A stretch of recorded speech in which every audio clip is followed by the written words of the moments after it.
Viral হওয়ার জন্য কি স্ট্র্যাটেজি কাজে লাগাতে হয়।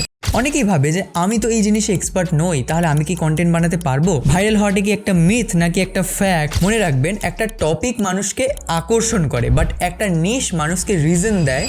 বেশিরভাগ বিগিনার কন্টেন্ট ক্রিয়েটর কন্টেন্ট বানানো শুরুই করতে পারে না। এর রিজন কিন্তু এটা নয় যে তাদের কাছে কোনো দামি ক্যামেরা থাকে না, বা তারা এডিটিং জানে না, বা একটা সঠিক কন্টেন্ট স্ট্র্যাটেজির অভাব, এমনটা কিন্তু নয়। কারণ তারা মাসের পর মাস ধরে শুধু একটা প্রশ্নের উত্তরই খুঁজে বেড়ায়, সেটা হচ্ছে একটা পারফেক্ট নিশ কিভাবে আমি চুজ করব। কিন্তু সত্যি কথা বলতে পারফেক্ট নিশ কখনোই খুঁজে পাওয়া যায় না, এটা তৈরি করতে হয়। আর আজকের এই ভিডিওতে আমি 5টা এমন স্টেপ বলবো যেগুলো তোমরা যদি প্রপারলি ফলো করো, এই ভিডিওর শেষে গিয়ে তোমাদের হাতে কিন্তু একটা পারফেক্ট নিশ থাকবে। অবশ্যই সেটা তোমরা নিজের মতো করে চুজ করে নিতে পারবে। আমিও যখন শুরু করেছিলাম তখন ভাবতাম যে হয়তো কন্টেন্ট ক্রিয়েটররা প্রথম দিন থেকেই তাদের হাতে একটা পারফেক্ট নিশ চুজ করে তারপরে কন্টেন্ট ক্রিয়েশনে নামে। কিন্তু পরে যখন বড় বড় ক্রিয়েটরদের জার্নিগুলোকে আমি অ্যানালাইজ করলাম, আমি একটা জিনিস কিন্তু খুঁজে পেলাম, কেউই প্রথম দিন থেকে একদম একটা ফাইনাল নিশ চুজ করেনি। তারা শুরু করেছিল, নিজের অডিয়েন্সকে বুঝেছিল এবং ধীরে ধীরে ধীরে ধীরে একটা নিশের উপরে ইমপ্রুভমেন্ট করে গিয়েছিল। তো নাম্বার 1 প্রবলেম হচ্ছে নিশ নয়, প্রবলেম বেছে নিন।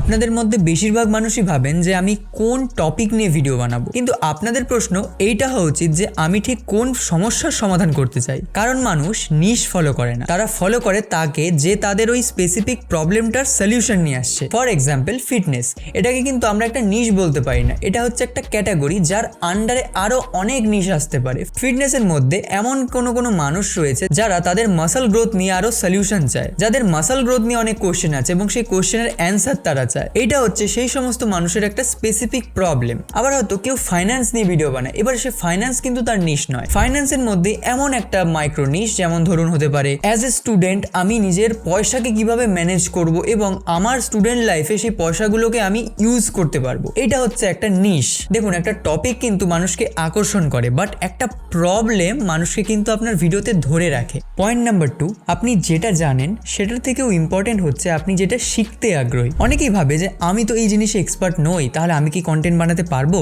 এটাই হচ্ছে সবথেকে বড় ভুল। আপনাকে এক্সপার্ট হতে হবে না কন্টেন্ট বানানোর জন্য, আপনাকে শুধু জাস্ট আপনার অডিয়েন্সের থেকে একটা ধাপ এগিয়ে থাকতে হবে। ফর এক্সাম্পল, আপনি যদি ভিডিও এডিটিং শিখছেন এমন কেউ হন, তাহলে আপনার ওই ভিডিও এডিটিং শেখার জন্য প্রত্যেক দিন আপনি ঠিক কি করছেন সেগুলোকে আপনি শেয়ার করবেন। কারণ মানুষ পারফেক্ট জিনিস নয়, মানুষ প্রোগ্রেস দেখতে বেশি ভালোবাসে। Point number 3, and it's very very important, সেটা হচ্ছে টেস্ট না করেই ডিসাইড করা। অনেকে 2 মাস ধরে একটা নিশ ডিসাইড করে, তারপরে 3খানা কন্টেন্ট আপলোড করে কুইট করে দেয়। এইভাবে নিশ পাওয়া যায় না। বরং আপনি 3টে টপিক বেছে নিন এবং সেই 3টে টপিকে প্রত্যেকটাতে 10টা করে আপনি ভিডিও আপলোড করুন। তারপর আপনি দেখুন যে কোন টপিকে ভিডিও বানাতে আপনার সব থেকে বেশি ভালো লাগছে, কোন ভিডিওটা আপনার অডিয়েন্স সব থেকে বেশি ওয়াচ করছে, কোন ভিডিওতে আপনার কমেন্ট বেশি আসছে, এবং আলটিমেটলি কোন ভিডিওটা বানাতে আপনার ক্লান্তি লাগছে না। অডিয়েন্সই অনেক সময় আপনাকে এটা বলে দেয় যে আপনার নিশ ঠিক কি হবে। একটা পারফেক্ট নিশ সাধারণত এই 3টে জিনিসেরই মিশ্রণ। 1 নম্বর, যেটা আপনার শিখতে বা জানতে বেশি ভালো লাগে। 2 নম্বর, যেটা মানুষ সার্চ করে। এবং 3 নম্বর, যেটাতে আপনি কোনো রকম ক্লান্তি ছাড়াই ভিডিও বানিয়ে যেতে পারবেন। এই 3টে যদি একসাথে না থাকে তাহলে সমস্যা হবে। আর আমি বলছি না যে একদম শুরুর দিকেই বা শুরুর দিনেই আপনার এই 3টে জিনিস চলে আসবে।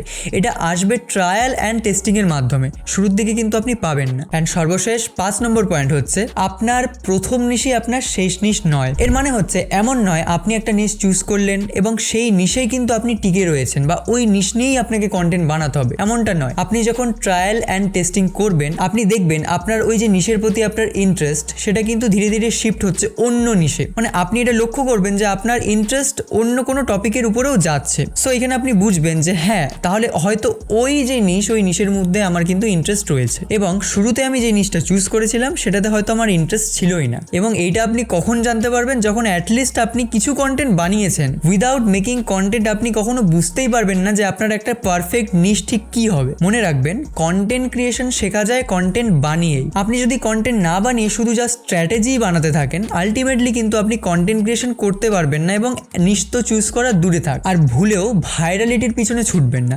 ভাইরালিটি নিয়ে যদি আপনাদের কোনো ডিটেল কন্টেন্ট লাগে, অবশ্যই আমাকে কমেন্ট করে জানাবেন। আমি এই ভিডিওর পরে একটা নেক্সট ভিডিও নিয়ে আসবো, যেখানে আমরা কথা বলবো ভাইরালিটি নিয়ে, যে কিভাবে ভাইরাল হতে হয়, ভাইরাল হওয়াটা কি একটা মিথ নাকি একটা একটা ফ্যাক্ট, কিভাবে ভাইরাল হওয়ার জন্য কি কি স্ট্র্যাটেজি কাজে লাগাতে হয়, সব কিছু নিয়ে আমরা ওই ভিডিওতে ডিসকাস করব। আর এই ভিডিওটা দেখার পর আপনি যদি একটা পারফেক্ট নিশ চুজ করে নিতে পারেন তাহলে অবশ্যই আমাকে কমেন্ট করে জানাবেন যে সেই নিশটা ঠিক কি যেটা আপনি চুজ করেছেন, এবং এটাও আরো 3 মাস পর এসে আমাকে কমেন্ট করে জানাবেন যখন আপনি কন্টিনিউ কন্টেন্ট আপলোড করছেন যে আপনি যেই নিশটা প্রথম দিনে চুজ করলেন ওটা আদৌ আপনার সেই শুরুর দিনে নিশ হিসেবে টিকে রইলো কিনা। মানে নিশ কিন্তু আপনার চেঞ্জ হয়ে যাবে আলটিমেটলি, কারণ শুরুর দিকে কেউই জানে না তার একটা নিশ কি হবে, কারণ পারফেক্ট নিশ বলে কিচ্ছু হয় না, নিশ অলওয়েজ চেঞ্জ হয়। তো বাংলা ভাষাতে এই ধরনের কন্টেন্ট ক্রিয়েশন নিয়ে আরো টিপস অ্যান্ড ট্রিক্স এবং র আলোচনা আরো বেশি বেশি করে পেতে অবশ্যই আমার এই চ্যানেলটাকে সাবস্ক্রাইব করুন। দেখা হচ্ছে পরবর্তী একটা নতুন টপিক নিয়ে কন্টেন্ট ক্রিয়েশনে। ততক্ষণের জন্য ভালো থাকবেন এবং এই ট্রিকটা অ্যাপ্লাই করে আপনাদের কেমন লাগলো ততক্ষণের জন্য জাস্ট কন্টেন্ট বানাতে থাকুন এবং